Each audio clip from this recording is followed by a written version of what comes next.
So, random question.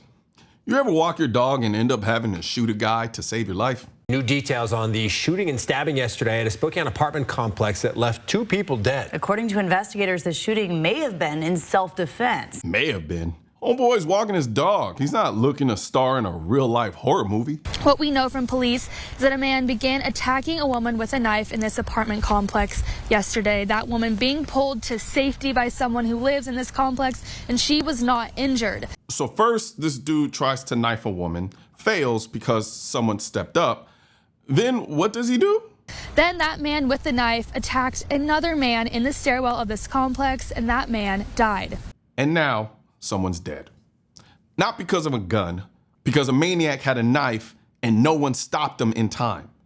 The man with the knife then began to run at another man who was here walking his dog, and police say he pulled out a gun and shot and killed that man in self-defense. That right there, that's what they call a good guy with a gun.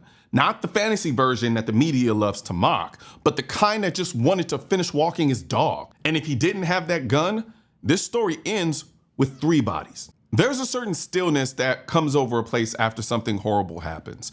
No more police tape, no flashing lights, just silence, and maybe the faint scent of bleach where blood once pooled. This incident in Spokane, it wasn't a mass shooting, it wasn't some cartel hit.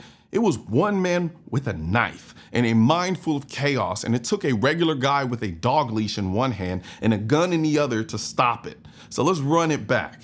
Then that man with the knife attacked another man in the stairwell of this complex, and that man died. That man with the knife attacked another man in the stairwell of the complex, and that man died. That second victim wasn't armed. He didn't get a chance. He didn't get to fight back. And that's what anti-gunners never talk about, how it feels to be powerless in the face of evil. They talk about the risk of having guns, but never the risk of not having one. That's not fantasy. That's not some NRA fairy tale. That's a man who was forced to choose between shooting someone or becoming victim number 3. I say it all the time, you don't get to schedule your self-defense scenario. You don't get a 30-minute warning. But he's not noticed anything that would make him think a shooting or a stabbing could take place here. It happens fast, it happens violently, and in those moments, the only thing more dangerous than the man with the knife is being unarmed. That man didn't go looking for trouble, he was just a dude walking his dog, but when the chaos came running at him, he met it with force because he had the means to do so. And if that makes you uncomfortable, good.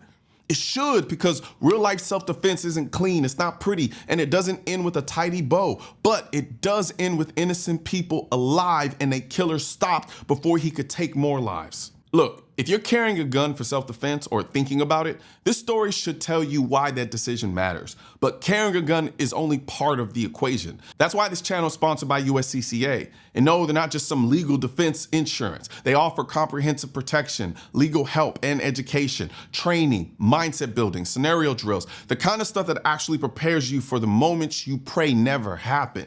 Is USCCA the only option out there? No, but it's the one that I use, and something is always better than nothing, especially when your life, your freedom, and your family are on the line. If you want to learn more, I'm gonna drop a link in the description section of this video. One thing's for certain and 2 things are for sure. Politicians and tech giants don't want gun content to be recommended to you. And we're all fighting this culture war together. Now you can help do your part by liking, commenting, subscribing to the channel, but most importantly, sharing this video with at least one person. Together we can stop the suppression of our 2A rights. And don't forget to click the link in the description section of this video for the products that I mentioned in this video.